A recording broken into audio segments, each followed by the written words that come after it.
You ever think about quitting? It's the combat of life hammering the snot out of you. Well, stand by, dig in deep, and get ready to get fired up with us. Welcome to the Team Never Quit podcast, the #1 podcast that inspires you to fight on. I'm your host, David Rutherford, here with Mr. Never Quit himself, Marcus Luttrell. Our mission is to help you embrace the suck of life, to teach you the values of working your ass off, and to interview the most hard-charging people on planet Earth. We know life is hard. It's time for you to suck it up, Buttercup, and let us teach you to persevere in every environment imaginable by sharing real-world lessons learned by those who never quit. That's right. It's time, Marcus, for us to help them defeat the negative insurgency in their lives. You fire me up. Are you ready? I'm ready. Let's roll. Let's roll.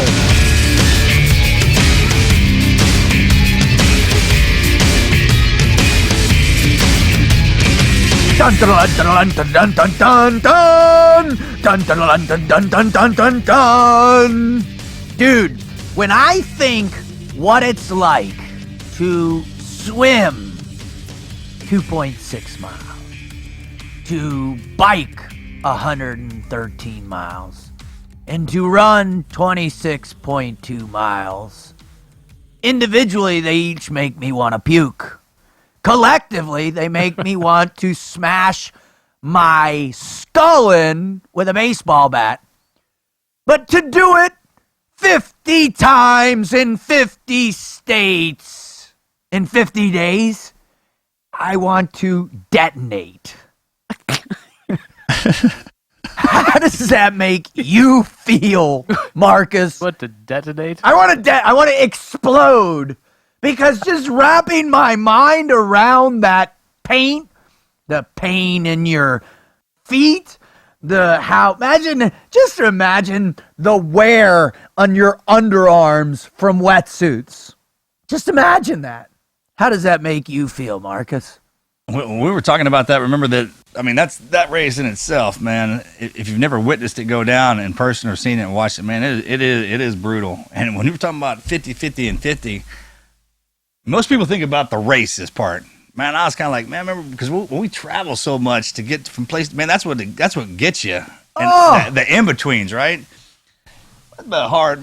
This dude's going to be hard, man. I'm interested in hearing this. I mean, you look at his story, like I go and watch the videos about the dude, and he talks about it like so nonchalant, right? I just got this pretty little video with the cool, catchy music. It's well edited.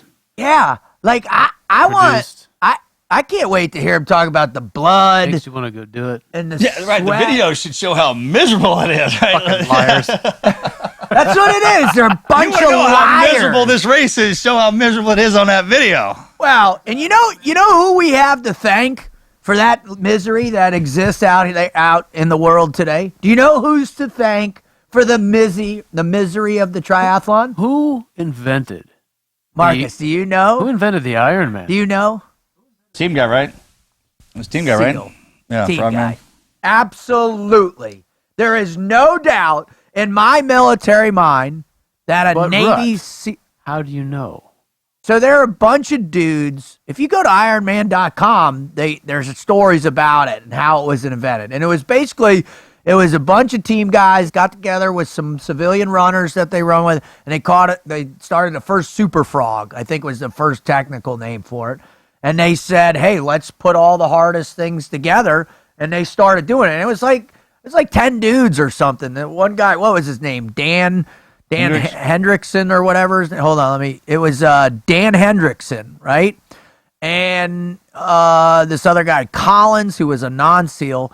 But yeah, in Southern Cal, man, they started putting it together, and it just grew and grew and grew to where it's become now. If you've never done a grueling race, right? If you've never pushed your body for 12, 15 hours, whatever it might be, I highly recommend it because it's that true test where you have to get inside your head, stay focused on what you're doing, and finish the race. But if you have, and you've done a marathon, or you've done a big swim, or you've done a huge bike, you get it. You'll really relate to this show. But and obviously from our experience in Hell Week or in the teams or doing big ops that lasted days and days. We understand. But this is a whole nother level, dude. Oh, absolutely. This guy's got, I mean, he's Superman. I mean, this is a freak show. I don't mean freak show, but I mean. Yeah, man, that's freak show, right? That's awesome, man. I love freak show. What? He'll say it. That's hardcore, man. That's awesome. Oh. That's definitely freaking nature type stuff. But before we get into that, I just want to give a quick shout out and a quick heads up to everybody because we have coming back at you, at our fans, the people that just simply love the Patriot Tour. Mm-hmm. We have 2 nights, 2 night only, this fall, October 19th and 20th. Where are those shows going to be, buddy? New York and Philly. Holy cow. I know. Holy cow. It's with great pride that I say backed by popular demand. Oh, man. Chomping at the bit. And the cool thing is, on New York, October 19th, it'll be at the Town Hall Theater. In Philadelphia on the 20th, Miriam Theater at the Kimmel Center. If you want to buy tickets, please go to patriottour.com for tickets. You can get VIP tickets to meet all the speakers. And the speakers are Marcus, Taya Kyle, Chad Fleming, and David Goggins. Now, are you fired up to do this one more time, buddy?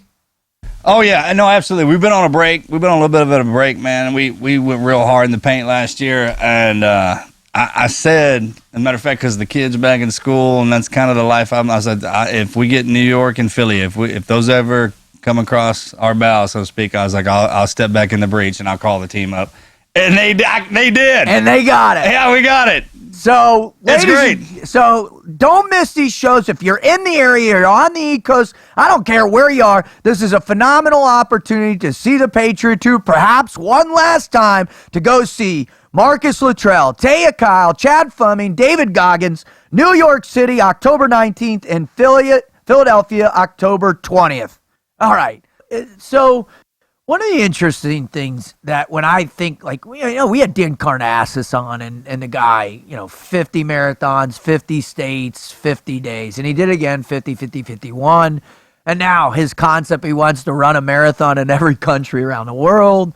Or you think about David and what David's done. Goggins. Even Diana Nyad. I mean, her swim was, how many hours was it? It was 100 some odd hours or something. Man, that is, man. Yeah. So Dean was, just 50 marathons, right? Just 50 marathons, 50 states. And he even said, how hard that would be, but to throw 2 other events on top of it. You're covering all the bases. Yeah, that's in and out right there. It's in and out. Well, I like how you brought that. Dean Carnassus and the interesting parallels between sort of, Dean came from this background in the corporate world, kind of became disillusioned with that, discovered almost in this haphazard nature that he loved to run, went back into it, became a whole avenue in his life, super, super successful. There's some parallel with James Lawrence here, right? Because I believe he came from the corporate world, sort of fell in love with this, and developed it into his passion.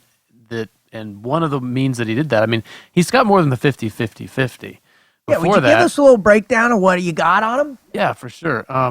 Basically, let's just start with once, he gets into the Ironman world. And the first really notable thing that he does is 2011, he sets a record for the most half Ironman distance triathlons in 1 year. He did 22 of those. 2012... He sets another world record for the most Ironman distance triathlons completed. This is full distance, completed within a single year. 30 of those. 30. And then he decides to go big in 2015, and that's when he does the 50-50-50. So he's got a consistent record of insanity. Consistent record of awesomeness. Thread here? Awesomeness. No. What's the common thread? I can't. I wonder what he's got next. Goggins, man, just like Goggins, man. You know how he says, I can push it till take it as far as I can. I want to see how far I can go. I don't know if it's just like Goggins, because I don't believe there's enough space in this world for more than one Goggins. No, I agree. I said like Goggins. Man, there's a singularity. Yeah. And I'm you know what? I'm interested. I can't wait to see whether or not James his quest is relative to David's, or some of the other, athletes we've had on, or For sure. right? Is it a derivative of drives enlightenment, him? right? Is it pain? Is it fear? What is the driver behind this desire to push the limits to the absolute?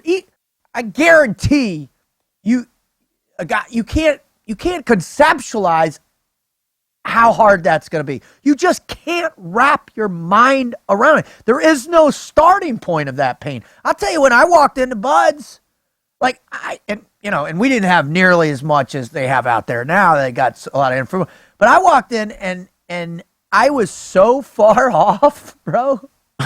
Dude, I was like, I'm a Division I athlete. I played sports ball. I'm like, I got this, dude.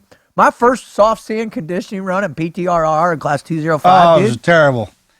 Soft sand I was pizza. like, I remember that. Dude, I was like, oh. Dude. I was like, there's no way. This can't keep up. You can't do this for 7 months.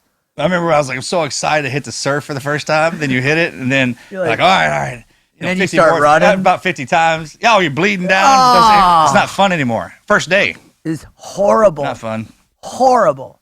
And so this guy is staring, and he does 30 fulls in a year, and then he's like, all right, I'm going to do 50. I think this is one of those things that your appreciation for it increases in comparison with your level of experience to it. Towards pain. You know what I mean? 100%. Oh, the further you see how you can go, the further you want to see how you can go, right? Well, no, no, what I'm he's saying talking is the more specifically. you understand what it's like to do a similar, we're talking about these Ironmans, right? Yeah. Well, a person who's done an Ironman is going to be able to realize how insane these accomplishments are as compared to someone who is, not or done something less. Right. 5K, running a 5K. I ran a color run, charity. And they bring that one up because they feel it's somehow relevant. No. I You ran obviously one. That's the don't only reason why I understand. brought it up. Dude, I you know what? I think we got to get it from the mouth of the man, because only he can create a reference around this. So, Yeah. What do you think, gents? Let's get the Iron Cowboy on the show. Yeah, let's hear from him.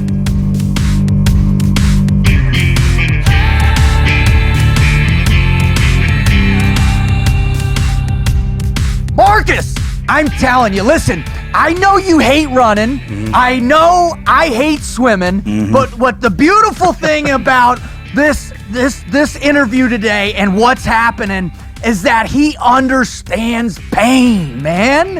And I know you understand pain better than most other people on the planet. And I know a smidgen of pain from my background, especially what I went through this past year. But I'm telling you, brother, this guy has a PhD in pain. And so to be able to bring him on to share with our listeners who we love, and we love you dearly, listeners, because it's because of you why we do this, to bring him on and to get into why someone would be so psychotic to do what he did is freaking epic.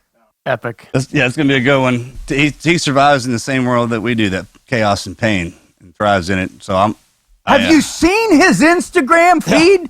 Like 90% of his facial pictures look like he's going to chew someone's face off. That's what I love about him, dude. So let's stop beating around the bush and get him on the show. Bring him in. Ladies and gentlemen, Mr. James Lawrence, the Iron Cowboy. Brother, how are you? I am awesome. I've been on a lot of podcasts, and that was by far the best intro. I don't know if I'm going to be able to match what you just did the rest of this call. So thanks for setting that bar. Oh, you'll be surprised, brother. We're going to drag it out. Dude, we just got to keep going higher and higher. This is a no bullshit podcast, brother. It's about to get Western. I just came off of a three hour mountain climb ride this morning, and so thanks a lot. That makes me feel horrible, by the way, because I'm bummed out. I don't have an espresso this morning, dude. So I'm gonna try to up my energy level for you guys just based on that intro. Nice, I love it. All right, James, as a man of a true athlete in the world, and a true athlete, a consumer of pain, and a person that likes to push yourself, you understand though how important it is to warm up. right, Marcus? Yep. To loosen up our gray matter, to massage it, to stretch it, to pull apart the synapses and slam them back into each other. Oh, Right? yes. Okay. So what we Warm do up is everything. Warm up is everything, and we don't want to pull anything, break it. We might want to break something later, but what we want to do is get your brain. My brain definitely needs a warm up. Marcus is always on fire. The wizard, he's a freak, savant, genius, so he's good. But I need it. So what we do something called the Mad Minute, brother. And the Mad Minute is a free-for-all question about dynamic answers that really set the bar of who you are, the depths of who the Iron Cowboy is. Okay. Are you ready, sir? I'm ready. All right, Marcus, fire away. All right, brother. Favorite superhero? Spider-Man. Oh my God! Well, there Do it you is. see it behind That's why him? he's Can so- you? I see it. You know what it is, dude? In one of your videos, I Do no saw wrong. the Spider-Man beanie that you were wearing, and I I told have the a Spider-Man tattoo on my back. oh, bro, where's your Spider-Man tattoo? Whoa. Underneath the There's trident. different levels of You commitment. gotta- Bro, that was a great answer. That was quick, right? Say it. There's different Jesus. levels of what? Commitment. There are. There really are. Go ahead, Wizard. Fire away. All right, if you were forced to tattoo something on your forehead, but were given the complete liberty to choose, what would it be? Oh, jeez. On my forehead, And it can't be removed. a unicorn. Oh, yes! Yeah. Dude, have you ever... Well, you just hit the two power animals. Dude, bro. Marcus with Spider-Man. Oh, bro, so have you Same ever with the unicorn. have you ever seen the Bitmojis out there where you make your own kind of look-alike? Well, there's one where there's a farting... The birthday one. Yeah, there's a farting, flying unicorn with your face in it. It's my favorite one. Bro, I love you, dude. All right, brother. What's your oldest memory? My oldest That's memory. heavy. I think I've lost all the memories since the 50s. So oldest memory. I was like 8 years old. I'm on an airplane going to Disneyland. Oh, very cool. You were just in Disneyland. Yeah. All right. Disneyland's a racket. Oh, bro, come on. Don't tell my daughters that. You got five kids. I've got 4 daughters, and it's still a racket. That's why it's a racket. And do you have every princess at the house? Yes. Okay, here you go. Here's my next question. If you were on an island by yourself with a DVD player for the rest of your life, what would be, and you only could watch one Disney princess movie, what would it be? The Little Mermaid. She's hot. Dude, she is pretty hot. And she's aquatic. Ariel, and guess right? who her dad is? Yeah. Neptune. Well, if I'm on an island, I need her to go get fish and stuff. So Oh, you took it literal, like she's with you. I like where your head's at, bro. I'm telling you. All right, Wizard, fire away. All right, you've, I'm sure, made a lot of small mistakes either in training or in one of your races, something like that. Yep. What really stands out is, man, that was stupid. Because I think we've all done plenty of those before. no, I don't make mistakes. Bold. Okay. Bold. You said it. Bold. Bold. Everything is calculated. I love it. I love it. All right. If you could be a superstar athlete in another sport, what would it be? What sport or which person? What sport? Golf. Really? Yeah. All right. I dig it. I hate golf. Why? Why golf? Low impact. Mm-hmm. Scenery's long always careers, good. The a lot weather of usually- money. Yeah. I'm a superstar. I'm at the top of the game. Yeah, golf. Absolutely. That's good call. Yeah. That's good call. All right. James, thank you so much, brother, for the Mad Minute. Hopefully you're The mad 8 minutes. Well, it was literally 8:48. I love it. All right. So here what we got to do is the reason why you're on is because of who you are and what you've done with your life, which is exceptional, brother. And well, again, we're so grateful and honored that you could be on with us. I mean, as you can imagine, coming from the world we all come from, we can appreciate pushing yourself to the absolute limit. But why you're here is for our listeners. I mean, the people that are out there that you talk to in your videos, that you talk to in your travels around the world. I mean, the people that want to understand what those triggers are in you that make you want to endure what you endure in order to inspire, in order to save that one life, to make that change in a person. Man, so if you could, please, without further ado, would you please share your greatest never quit story or stories, brother? For me, I've got two of them. One was I rode a Ferris wheel for 10 days. That's true. Which completely changed the direction of my life. And so it wasn't the hardest thing that I did, but it was definitely a never quit scenario that took my life in a different direction. And then the other would be 50 consecutive Ironmans, 50 days in all 50 states. That was another event that altered and changed the course of my life. Can we start with obviously there's a huge backstory to the Ferris wheel, and I loathe getting on it just one time. So can you tell us what led up to that?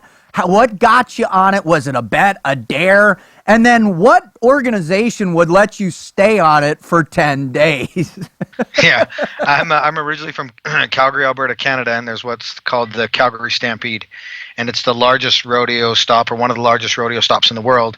And the city shuts down for 10 days, and the radio show there was holding a contest to see who could ride the Ferris wheel for the length and duration of the Stampede, and they were giving away a big prize purse for it. And so I got fired from my job for going on the ride, so I had a little bit of motivation. Ended up doing the full 10 days on the Ferris wheel. Won some money, hitchhiked a ride to visit my one friend in Utah, and then met my wife and have never been home. Wow. Holy cow. All right. That's a pretty insane story in terms of the spontaneity and the changing direction in your life.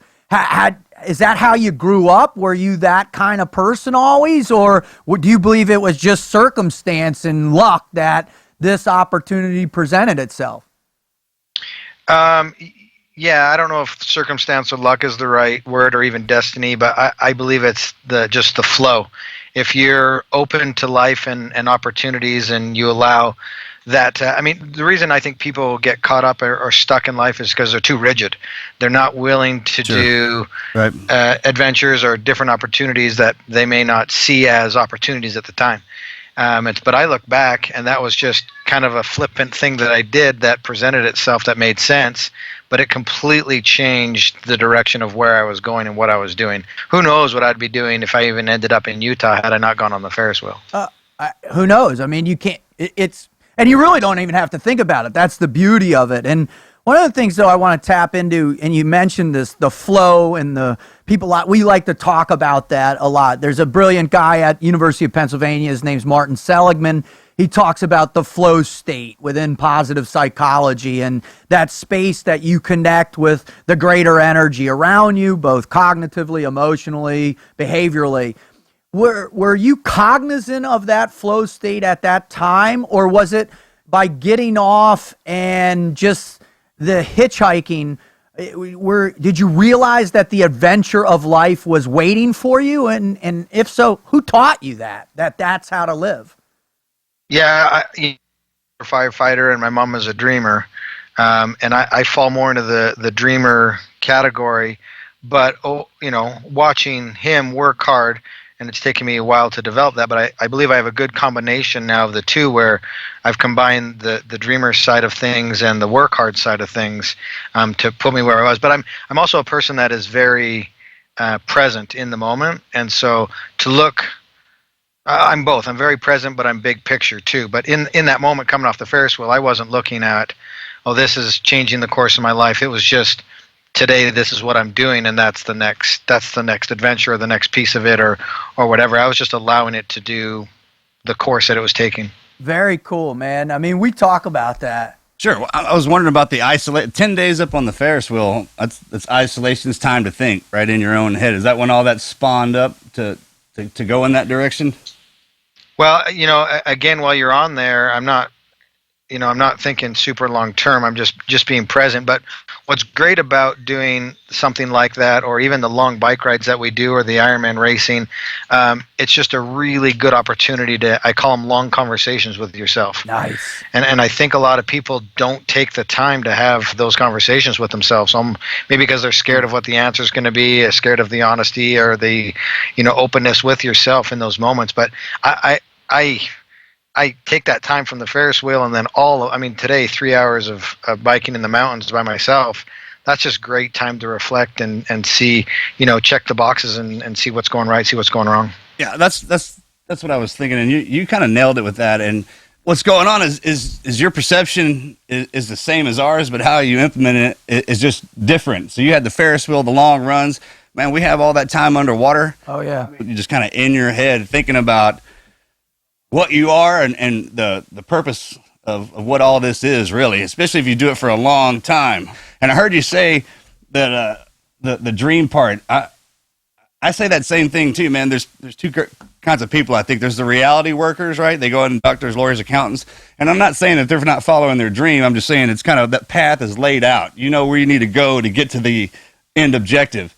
And then there's guys like us, right? You think of this thing in your head of what you want to be and how you want to do it, man. And you just take the first step in the direction and start going. And it's those little steps the entire way that make it the great part. And hell, if you can make a living off of it, that's even better because it's not work. You're excited to get up and go do something that you enjoy. That's awesome.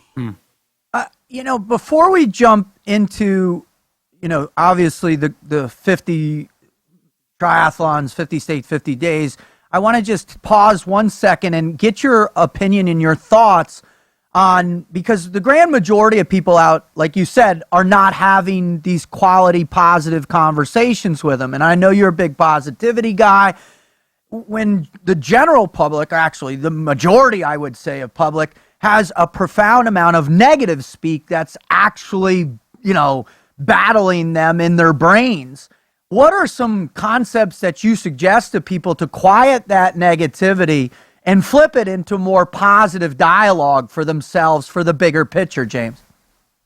Yeah, it's hard to do because even for me, who's I consider myself to be, like you said, a real positive person, and that negative talk is always there. I think it's the natural man that's trying to hold us down, and we are our own worst critics. And I think it's a blessing and a curse because although we're our own worst critic, if we can turn that into a competition with ourselves or something that drives us, it's a conscious choice. You have to flip that switch. It's not. It's something that we all struggle with and we all deal with it on different levels, but it's just you have to consciously make a decision and bring in the positivity, shut down that other guy. It's like the angel on one shoulder and the devil on the other. That's going to be a constant throughout our lives. And the better we get at creating habits of the positive things and grinding and working, the less and less power you're going to give the devil on your shoulder. So have you always been like that, James, or was there a transition point where you learned that and really started to incorporate it? We're all brought into this world with certain predispositions, but for the most part, everything is learned in a skill set. And so I intentionally put myself in difficult situations to where I can learn and grow and shut that demon up. You're not just going to wake up and be a mental giant in one day, and it's just like your cardiovascular system, your muscular system, the mental side of thing. People just overlook it and they're like, oh, I wasn't born with it. Well, it's a skill set that I've had to develop over decades to be able to even put myself in a position where I can attack these mental feats that I do. Well, let's talk about then that development of those skill sets. So you get to Utah, you meet your wife, who I'm sure has a profound influence. Your family looks like you got a wonderful family life, you're a dedicated father and husband. And when was that point where the introduction of the next challenge, where triathlons or marathons or whatever process happened? And can you walk us through a little bit of that part that led to the 50-50-50? I wrestled growing up. So I wrestled for a long time in Canada, and then you kind of you get out of school, and wrestling's not really an option anymore. And so I gravitated towards golf. Somehow I gravitate to individual sports, wrestling, golf, and then triathlon. But golf was I just really gravitated towards it. I loved the challenge. It was a real difficult sport. And that's kind of what drew me to Utah too. It had a much better season than where I grew up in Canada, and I was pursuing kind of a golf career, and I worked at a course and played as much as I could. I missed my player ability test by 1 stroke. Oh, wow. And so I was pretty proficient. But then I started having kids, and you get into normal life, and when you're struggling to make it as a golf professional, then you got to go look at the corporate America and start getting what I call a real job, which sucks. And amen to that, dude. I've so sucked at so many, it's not even funny. Yeah, and so I got into the mortgage industry, and I started my own brokerage, and was doing great. And then in 2008, when the economy completely tanked, put me in the category of people that got kicked in the junk, and we lost everything. Oh man! And it was an opportunity, for me to look back and go, you know what, working for the man doesn't jive with me, and I'm gonna recreate what I'm doing, and by this point I've transitioned out of, I still love golf, but I've transitioned out of golf as a hobby and got into cycling and running, and just really gravitated towards the cycling portion of it. And then once we lost everything in 2008 through 10, really, then I was like, you know what, I think I can rebrand myself and make a go at this. And in over the past decade, I've somehow managed to create a niche, and I'm one of the top 5 followed triathletes in the world, which is crazy to think. That's awesome to think about, brother. I mean, to go. I mean, what's crazy is just in this dialogue, you shared another huge never quit story. I mean, reinventing yourself is one of the greatest challenges people face all the time, and people crash and burn consistently. I mean, in our world, you do 20 years in the SEAL teams or in the military, or you in the firefighter or police, and all of a sudden that's over. Trying to figure out what the hell you're supposed to do next is crazy. We see it all the time, don't we? Sure. Even if you're anticipating it, I mean, if you've planned everything out and you're living and it's time for the transition, you still have the apprehensive about jumping into the void. And then there's the people who are, everything's going along just like it's supposed to, and then everything crashes. And that's just the world telling you, man, it's time to make that shift, because maybe you didn't have it inside of you to jump off. So guess what? We're just going to take it away from you. Dude, I love that thought. It's on a bigger plane, man. Yeah, if you think about it like that, instead of, man, I lost my job. There's... Oh, dude, the economy tanking was the best thing that could have happened to us, because I was a miserable turd in the mortgage industry. I mean, it's the most thankless job on the planet. Like, you could give someone the best deal and make no money on it, and they still think you're taking them for a ride. Somehow it's the squirreliest business out there, but I mean, it was the greatest thing that happened to us, because I was miserable and I hated it, and really I wasn't living my the way that I like to live. Your purpose. And even when we first started this, I knew the kind of the journey that I wanted to go on, and I knew what the end product looked like as far as a brand and me making money doing this kind of stuff. I had no idea the 50 was there, but it goes back to what we talked about kind of having the big goal and the big dream, and the belief and the conviction in it, and then just working your ass off and being flexible to how it's going to get you to that point, and really never quitting. I mean, the journey that we were on, I can't tell you how many gazillion times we were told it was impossible, especially when we announced the 50. I mean, what we'd done up to that point was outside the box, but the 50-50-50 really, I mean, we were ridiculed and made fun of just for making the announcement. And so it just, but I was on a path, I was on a journey, and it made sense in my mind based on the seat that I was sitting on the bus and the journey that I was on. Did Dean Karnazes inspire you, his effort in 50-50-50 at all? Was that a spark for you? We had Dean on, and him talking about, very similar to you, being in the marketing world, getting drunk one night, running down, and then that was the spark, and then it just blew up into this. Next thing you know, he's running 50 marathons, 50 states, 50 days, and can take us through that. Yeah. So what's interesting is that whole thought process. So I had just come off doing the world record 30 Ironmans in a year. I'd made a small name for myself. My coaching business was doing great, and I was supporting myself with in this world being a triathlete, and so I thought, I came off the 30 Ironmans kind of empty, and I was like, I know there's more, but I just wasn't sure what it was. And I just kept thinking, man, Dean has had an amazing career and a run at doing 50 marathons in 50 days in 50 states. What if I did an Ironman in 50 days in 50 states? That's got to blow people's minds. It blows my mind. because as a joke, Ironman, and it's a dick thing to say, but Ironman people, we go, oh, you've done a marathon, that's cute, because that's Dean, the end part of our run. And so I'm like, man, if Dean has had a decade-long run by doing a marathon a day, what would happen if I did an Ironman a day through all 50 states? And then that's when I started to get excited and started to conceptualize it. And it took me 2 years to do it. And I actually had a conversation with Dean afterwards, after I had accomplished it. And he was just like, he could not comprehend what I did.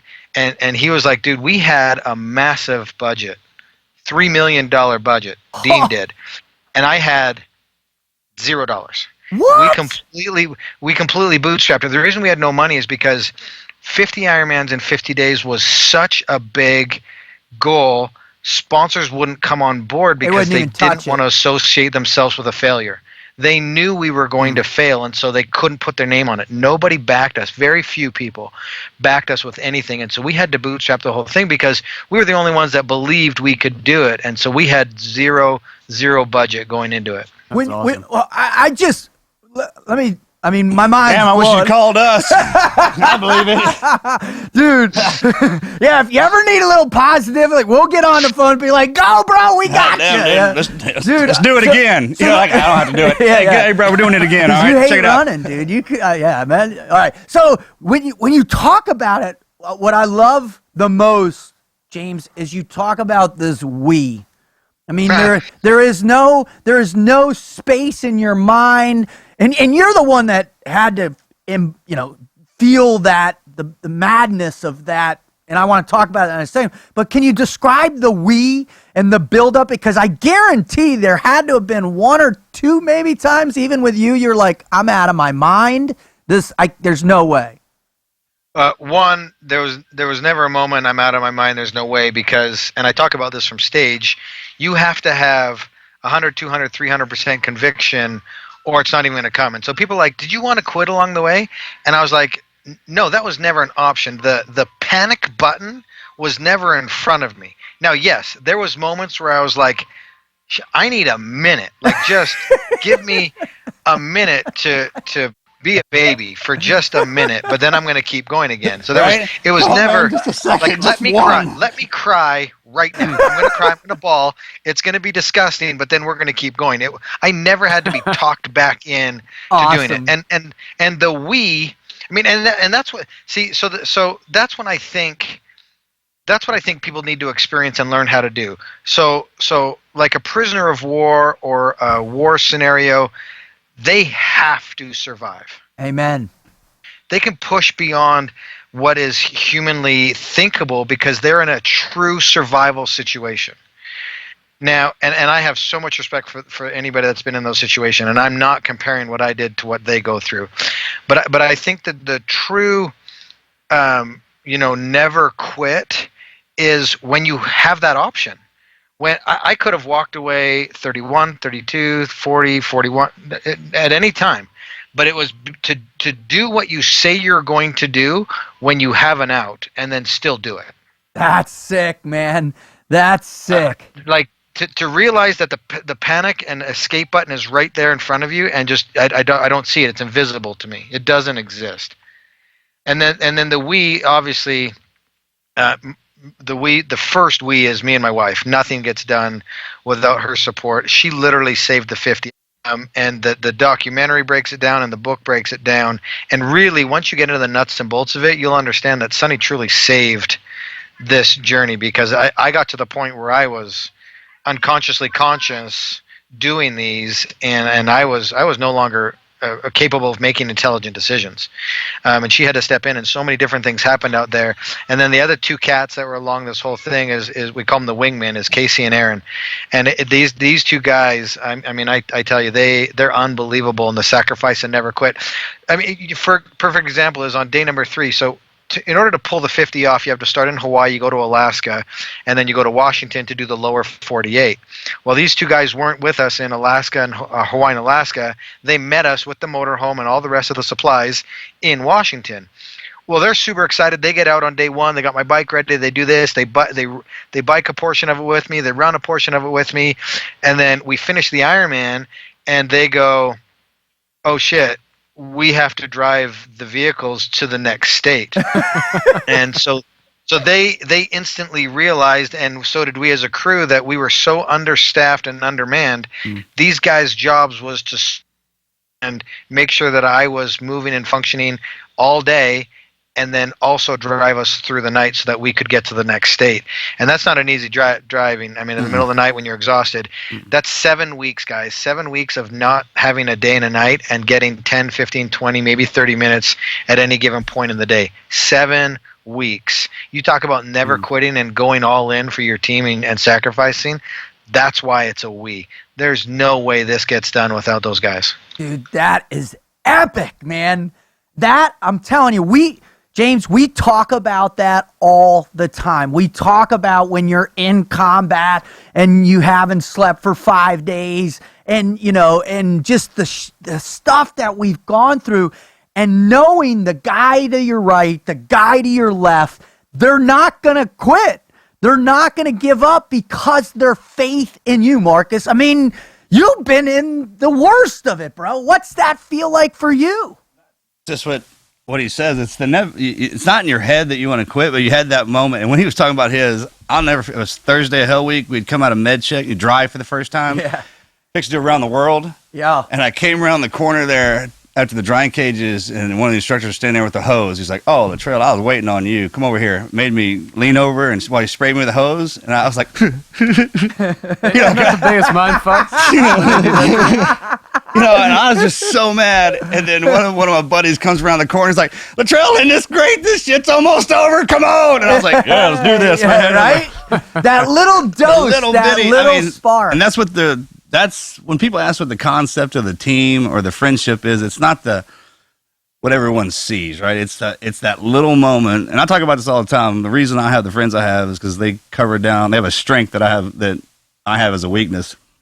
And it doesn't have to be a physical thing, man. I mean, it's just like that. Yeah, they can laugh in a situation where I'm not laughing.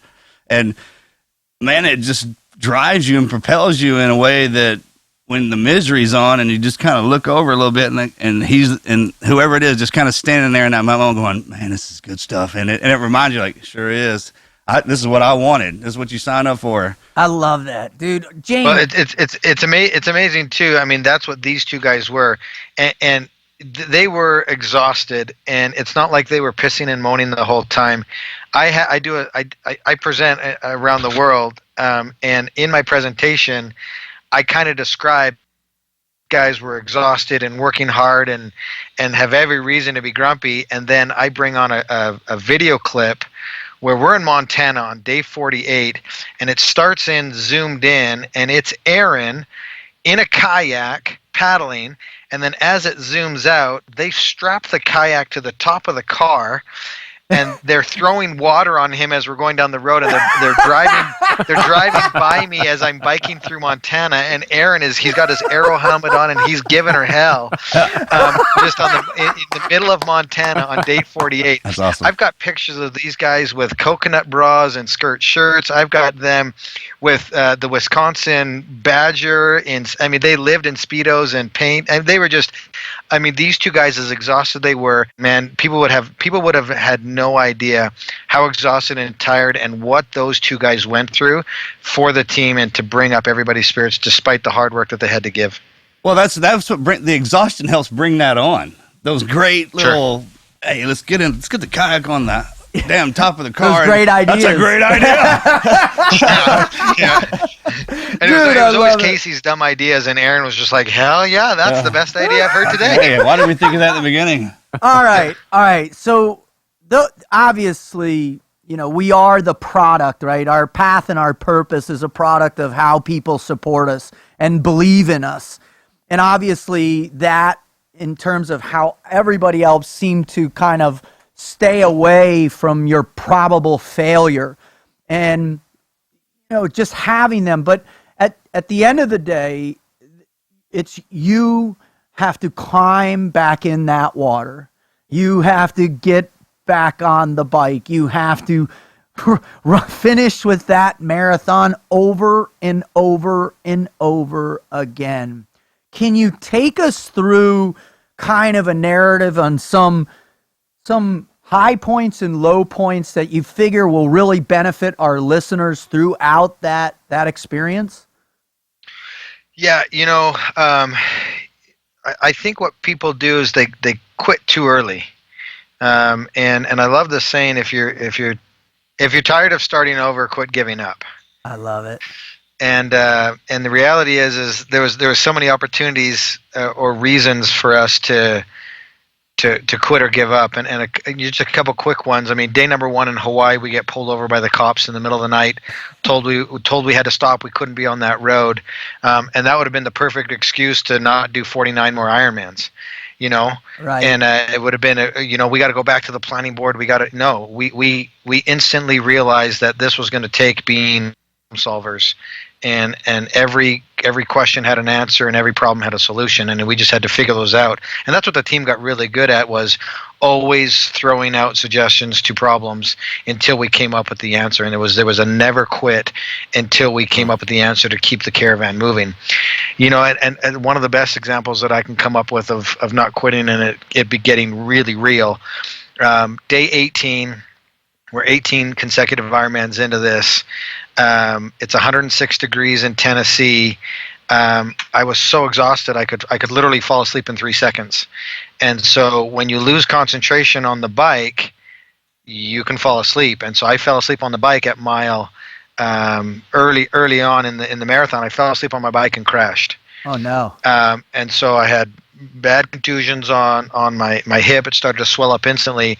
And so in that moment, I'm at 18. I've got 32 consecutive more Ironmans to do, and I've got a decision. Am I going to get up right now, get back on my bike 80 more miles, run the marathon that night, stuff myself in the back of a Subaru, drive 6 hours, and wake up and do it again in Mississippi in high heat advisory warnings?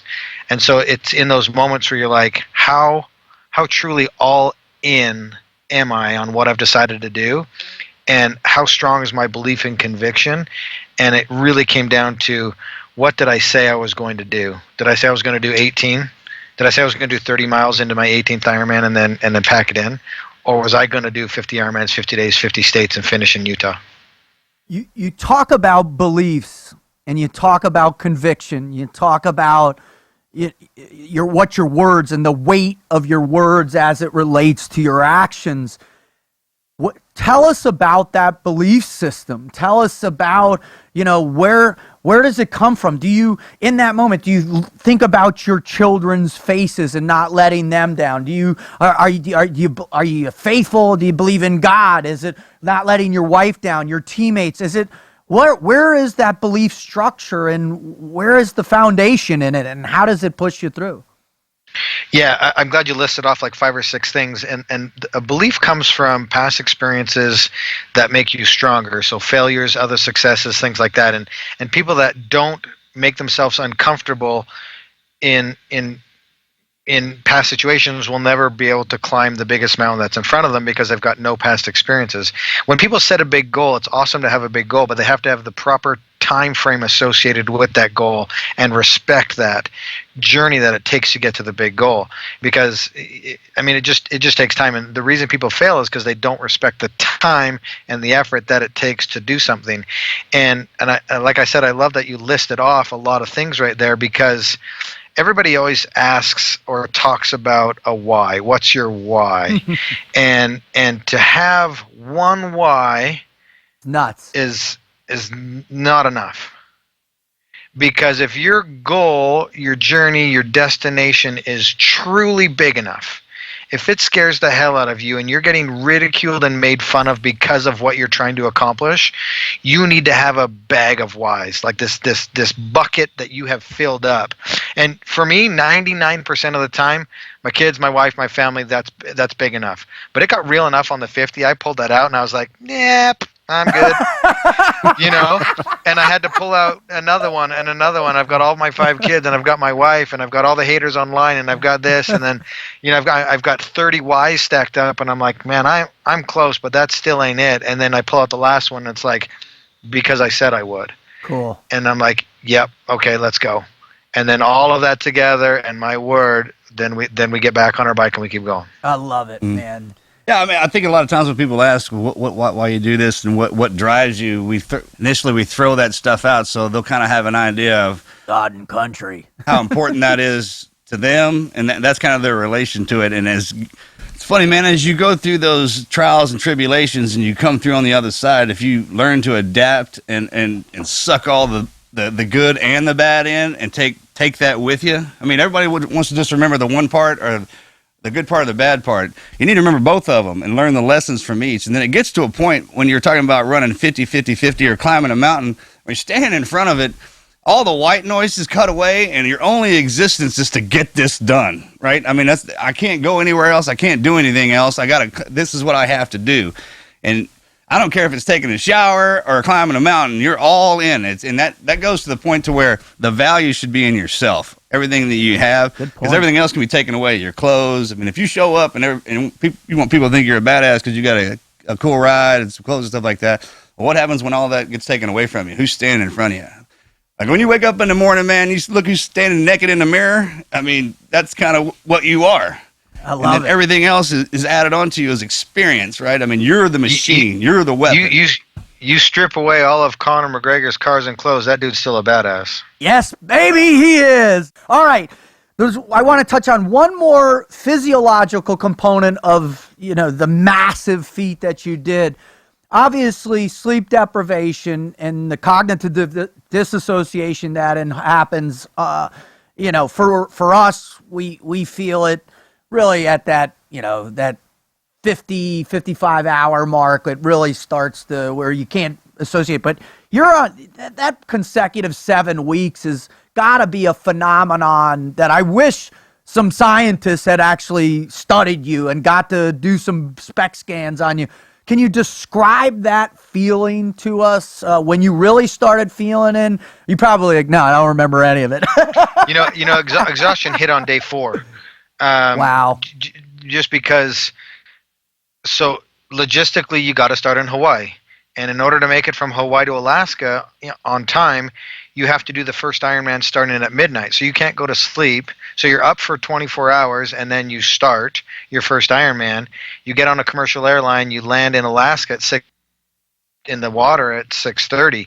You do your second Ironman. You leave Alaska and fly to Washington. You touch down, and immediately you got to get in the water. So 3 Ironmans, 3 days, 3 states, a total of 6.5 hours of sleep on a commercial airline in coach with 5 kids. That's the worst possible way to start. And so with 36 consecutive more Ironmans to go, you're exhausted and already falling asleep on the bike. It's like how do you keep going? And really you have to take the big goal. The big goal is there, the objective is there, but you have to go so focused and dialed in on the next 60 seconds and the next step. And I call it the power minute, because really anybody can be perfect for 60 seconds no matter what's going on around you. And it just took practice to string multiple 60 seconds together. And I talk a lot about people always say, what's the secret to success? How do you do what you do? And it's because I do a lot of little things consistently over a long period of time. And I call those the basics. When things become the hardest, they should be the easiest, because you reverted back to the simplest of tasks and focusing so intently on the very present and the next step that it's just always that. I mean, I went and climbed people go climb Mount Kilimanjaro all the time. I thought it'd be fun to take my mountain bike up there this year, and climb Kilimanjaro 20,000 feet in Africa on my mountain bike.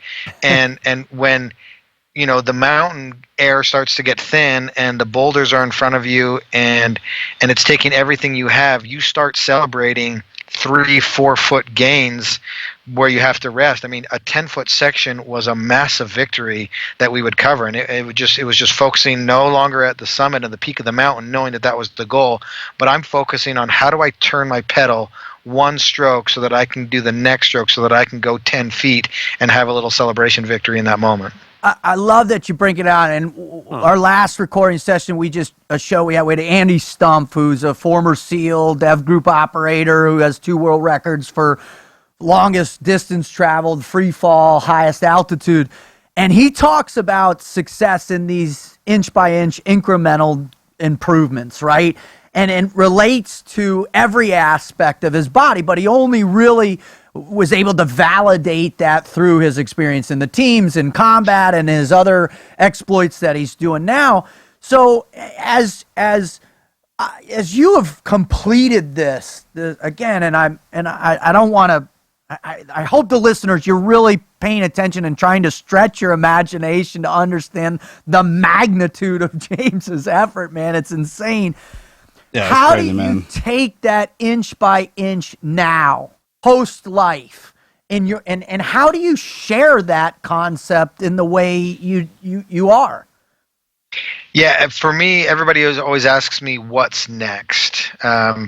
And I joke and I say, dude, I have played my man card. It's not shuffled back into the deck. I will never do that again. I mean, it just took everything I had mentally and physically to do that.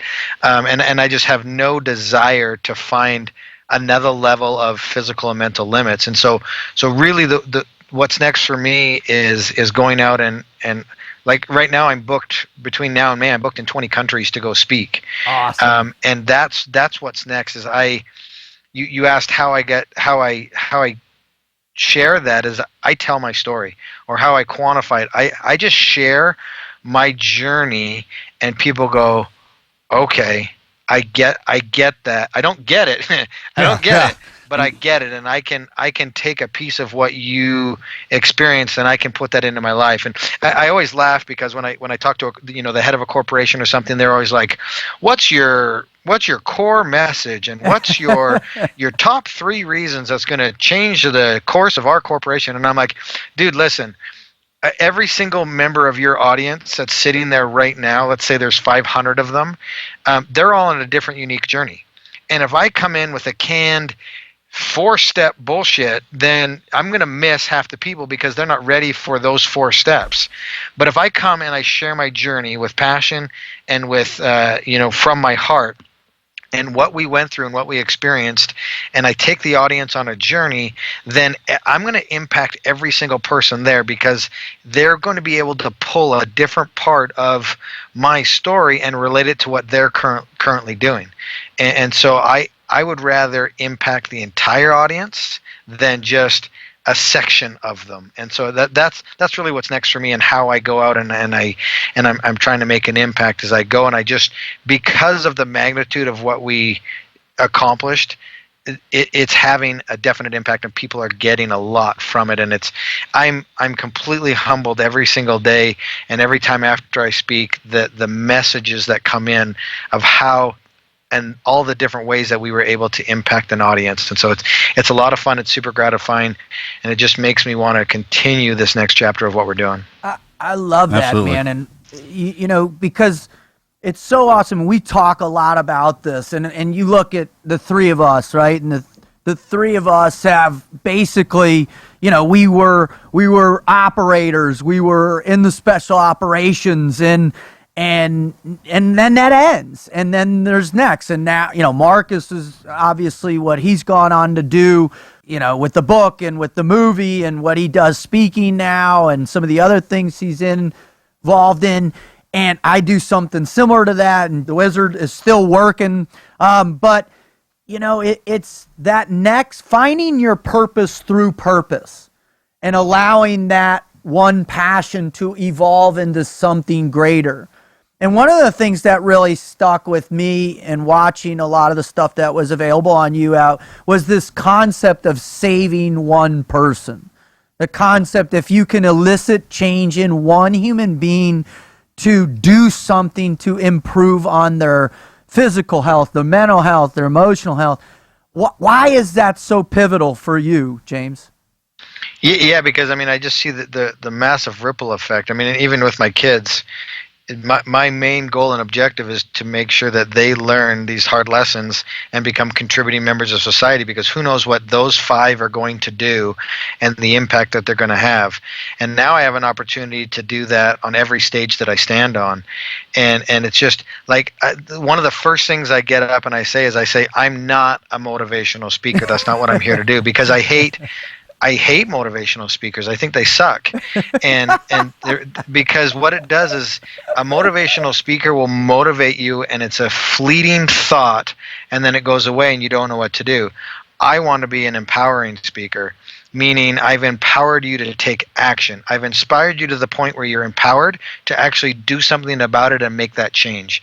And so I'm an empowerment speaker, not a motivational speaker. You hear that, What? Tony Robbins? Do you hear that? What did Goggins say? Motivation is crap.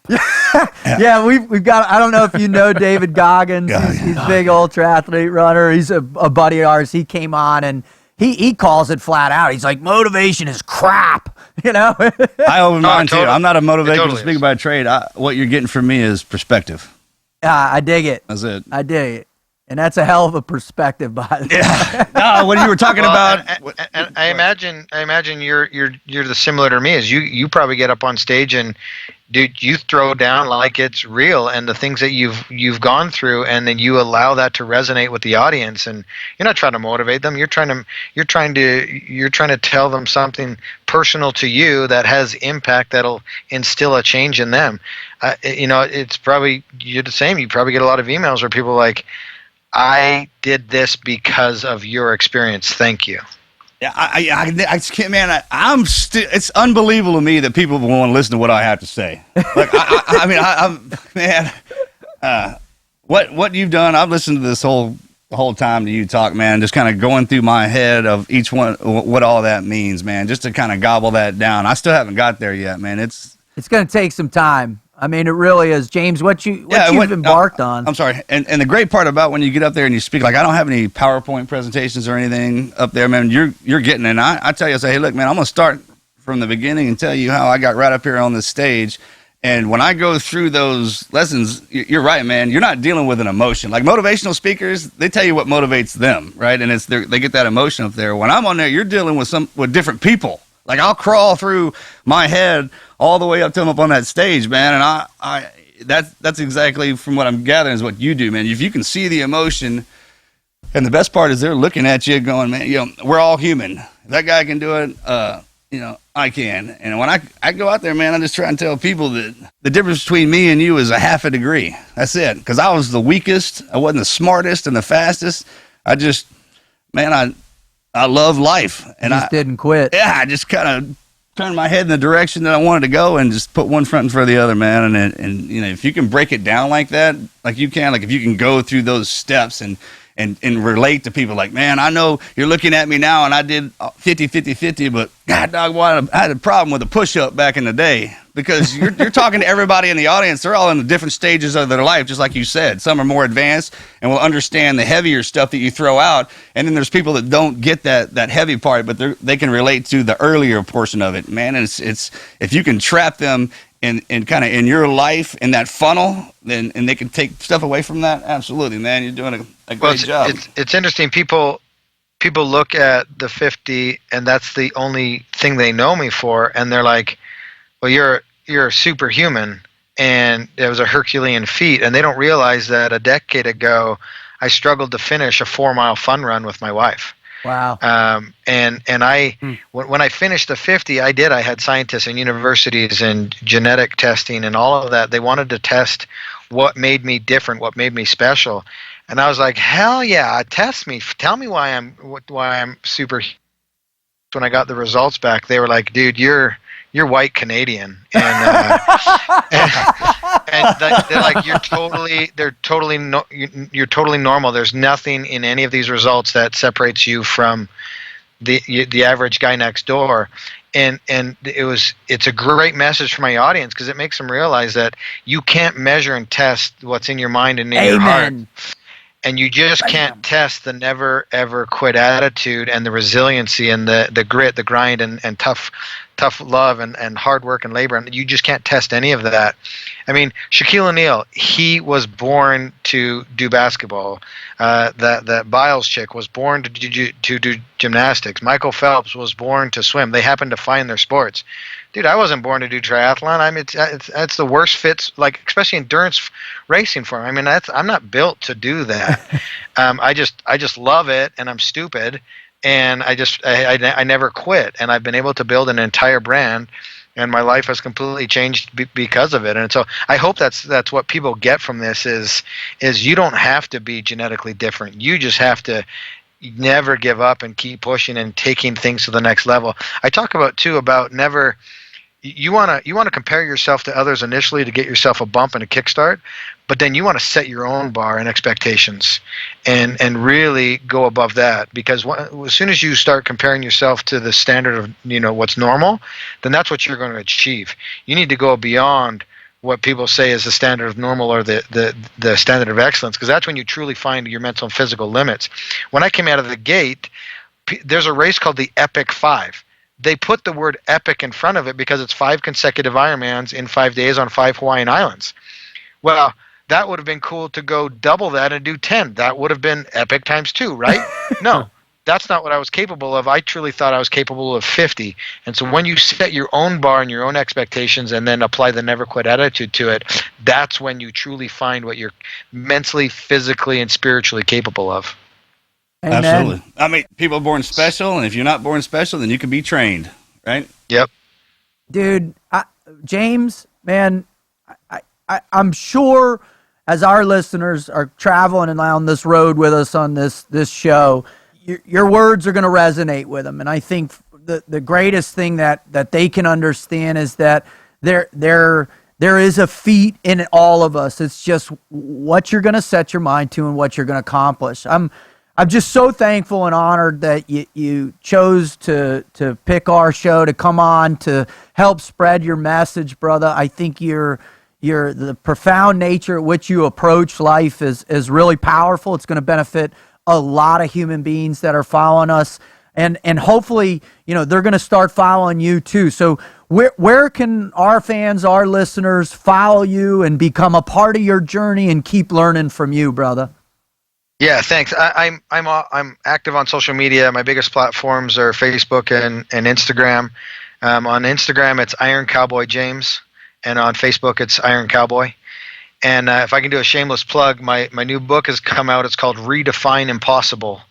And for your listeners, and if you're intrigued by kind of what we talked about today, the book really does break down the things that we learned and the struggles that we went through, and we bring in a lot of stories of a lot of the people that we met along the way.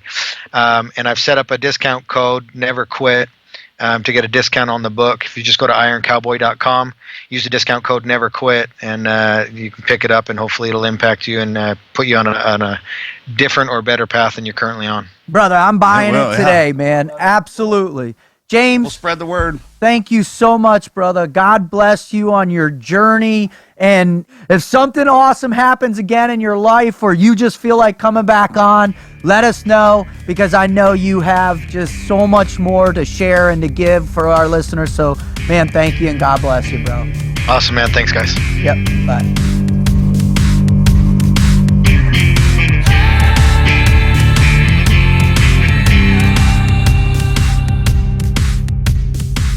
Brother, dude, when he was talking about, Hawaii, Alaska, Washington, I got nauseous, dude. I'm not going to lie. My knees started to hurt. My lower back. We've done that travel. But I didn't get off in Guam and have to go do an Ironman. Man. I was just thinking about that travel, too. I mean, just think about the nutritional intake, bro. I mean, in Hell Week, what? We were eating 9 to 12,000 calories, burning 9 to 12,000 a day. Yeah. 4 meals a day, massive quantities of food. Remember the instructors forcing you to shove food down your left? Spaghetti with waffles on top of syrup. It's just like one big. And you're just like falling asleep in it. Bro, dude, that's 7 straight weeks, Marcus. Oh, yeah. And it's funny because I love the fact he brought up that he fell asleep on the bike. You can fall asleep in motion. Dude, remember? Guys falling asleep running, doing the chow runs, doing the IBS torture. Nuts. And I think the cool thing about listening to him the whole time, man, is everything he was talking about. I mean, we can relate to that. Oh, totally. Right. And everyone always asks us, like, man, you know, what's SEAL training like? And I know the pain that is involved with our training, and just shift it a degree, take away the weapons and the sand and the boats and all that stuff, and then put a bicycle or whatever. Oh, absolutely. You know, it's that slight kind of change. But the pain is pain. Pain is pain. And that pain is world-class Mount Everest pain right there. Wouldn't you agree? Remember the degree? I mean, the degree of different of the torture that we're incorporating on ourselves. I mean, you get focused in on. I mean, when we're in the sand doing sugar cookies and then the beach, you look a mile down at the Hotel Del. There's a little 7-year-old kid doing the same thing. Totally. But, Influence. But he's having a great time. Right. We're rolling in the sand and having to get in the water, and we're miserable. And I'm a grown ass man. I didn't even think about. Morgan sent me a picture, a newspaper clipping. I kept it in my locker at Bud's. It was that little kid jumping into the surf at the Hotel Del. He's like, "Look how much fun this kid's having." Always remember that. That was my motivation thing. Right? Every time I opened my locker at the end of the day, I was like, if he can do it, I can. I never knew what he was. You know, if he looked like he was having someone hit the goggles, you know, too big for his face, and he was just jumping into the surf like that. Perfect caption, right? And he's like, if he can take this, you can. Well, bro, it's all perspective. Yeah, it is, right? And look, I mean, what I loved about it, here he sets his mind on this incredible task. He does it, completes it. Nobody believed he could. Now, all of a sudden, it set him on this entirely new trajectory to live a life as this teacher, right? As this person of empowerment, he calls it, right? I'm an empowerment speaker. Look at us, dude. This is the remark. We're freaking podcasters, bro. Right? And look at the stuff the emails we get that come into us, right? Look at the reader stories that come in. Hell, Wizard was just sharing me. He read one the other day, Marcus, where some guy was on the brink of committing suicide, found our show, and now it's stringing his weeks together right now. I think it's a testament if there's an old saying, when the teacher's ready, the student will appear, right? And if you're kind of living your life and all those experiences that you gain underneath your belt, if you will. You got to have them. Yeah, and as you go through life, you get to that point to where you become the teacher. Well, the kids underneath you, man, they're going to have to go through the good and bad times. So if you only teach them about the good ones or tell them the one side of it, and then they hit it while they're out there, then you're not really a good teacher. And I mean, 40 years of experience, right? Before I would even kind of open my mouth to tell him, like, hey, look, this is just kind of, I'm just trying to give you a little piece of advice here. You can take or you don't have to, right? And it's one of those deals where when people can look at you while you're talking and then know that you've been through it and that the perspective is real, it's kind of enlightening, right? It's different than reading it from a book and coming up with it because you can't get the good and the bad. You just kind of get that perspective. Oh, bro, I get up in front of my crowds and I say, listen, here's the deal. I'm not selling you 6-minute abs. I'm not going to frickin' teach you how to make $1 million in 30 days. What I'm going to tell you is life sucks. You're going to get kicked in the teeth. You can't buy ready for the pain and the hurt and the constant letdown of other human beings. Get ready for the misery, but you're going to love it if you got the right mindset, if you got the right people around you, if you got the right team life. And that's what I share with people, man. And he's doing it, you're doing it. I mean, we're doing it together on this show. And I think that's the powerful lesson that we are hearing come up over and over again. You know, one other thing that he had brought up that I thought was really interesting is when he said that you need to have a bucket of whys, a bucket of whys to keep moving forward in that never quit moment. I really like that concept. You know what I see? I see that beat up old painter's bucket, right? That's on the thrown off to the side of on the construction site. That's got all the mixture of cement and all that stuff in it, and he reaches in and he pulls one out. It reaches in. And sometimes, how often in your lives, question for you two, how often have you reached in, pulled out a why that you relied on for long periods of time? Like he said, it just, there's no weight, there's no gravity to it, and it just fades away. All of a sudden you reach for it and bam, it's gone. It doesn't have the combustion anymore. Or you realize that, you realize its value is not as strong as you had hoped to match the inspiration to pick yourself back up in that moment. It matched discipline. Because here's what happens, right? Everyone says, oh, man, you guys have a lot of patience. You can lay in the same spot for 9 days in your own whatever. And I'm like, man, my patience wore out when we got here. On the insert. This is discipline. The rest of it is just pure discipline. So when everything wears down, man, and your body's giving up on you, that discipline will kick in. Yeah. And then those hard times, that builds that up. And then, man, if it all falls apart and there's nothing left, the bucket's gone, just be brave. It's just that simple. Be brave. Just stand up there and make a weird face and scream at the top of your lungs. Whatever. That's all I got.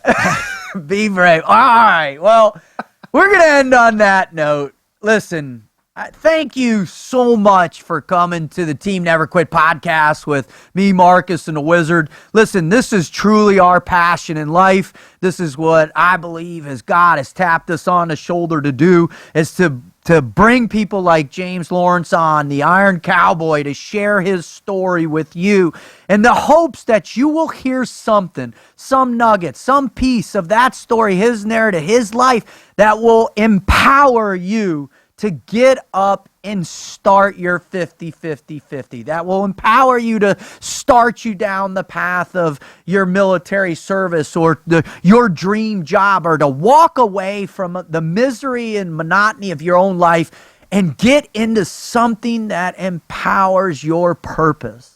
That's why we're here, and I'm telling you, it just blows me away. Every time the Wizard shares the numbers with me, I'm floored, because that means something good is coming. You are paying attention. So thank you so much, and please continue to share this podcast with your friends. If you know somebody that's down and out, if you know somebody that's struggling, if you know somebody that just hasn't quite tapped into their never quit mindset, please call them, text them, email them, instant message them on social media, and share a link to your favorite show with them. And also, listen, if you yourself have an incredible never quit story, please visit our website at tnqpodcast.com and write in and share with us. We want to hear it. We want to get that story on. We want to see we want to read it. If it's amazing, we will read it on the air. And if it's off the charts, what's going to happen? And bring it on. You're going to come on with us, and we're going to have you on to tell your greatest never quit story on our show. So thank you so much for being here. I just want to really thank God for giving me the opportunity. I want to thank my 2 children, the Bear and the Bruiser. I want to thank my family. I want to thank my friends. I want to thank James for coming on and share his story. I want to thank all the people that support us, you listeners. And I'm so grateful for being here and being with you guys and doing this show. So thank you. Marcus? I was out working this morning, and when it was time to come in, and thinking about what we had talked about a while ago, I was like, I can't believe we get to do this. I can't believe this. We get to do this, man. We're podcasting. I know, right? That's cracking me up. And I was thinking about Jay's coming on. I was like, man, I'm going to talk to this guy today, man. It'd be fun. Right? I mean, normally when we had to go to work, there's going to be some pain involved. I'm pretty happy at this point in my life, right? Where Sit there, drink iced tea. Yeah, I got right here. I'm fired up about being over 40, man. I'm having a good time. And I just get the biggest grin on my face thinking about it. Awesome. What we get to do. Amen. People keep bringing us back. We'll never be able to thank you enough, really. Amen. And James, man, I'm still trying to figure out. I'm pushing all that through my head, right? Just the little stuff too, the bathroom, and all the miserable parts that that you don't think about. Yeah, when you really have the first-hand knowledge of what that sort of thing is to go through. trying to then project your experience into that, I think makes it even harder to really understand. I'm doing the same thing. Right. Can I interject something right now? I know I have to. You're not going to sing, are you? No, I just want to once again say how proud I am that frogmen invented triathlons. Yeah. How about that? Look it up. We confirmed it. Yeah, people The always facts are the facts. And they talk about CrossFit, and man, remember we had that when they put the CrossFit gym in back in the day. We're like, CrossFit, what is that? Just get in there and do it. We're on there climbing those ropes and do it. The one-handed kettlebell stick. We're like, what is this thing? It's fun. Just do it. Not fun. Not having fun here. We digress. Right. Who are you This thankful was for? fun until we started. Yeah, got in shape real fast, but that was. Pain. What were you talking about? You're thankful. Who are you thankful What are to? you What are you thankful thankful for? Man, Mellie's been out of town for a couple weeks. Can't wait till she gets back. I sure miss her. That's awesome. I'm thankful for the fact she's coming back today. Amen. And for the good Lord for giving us this and everything we have, man, and for you guys, seriously, bringing us back and letting us do this. Thank you. I'm out. Out.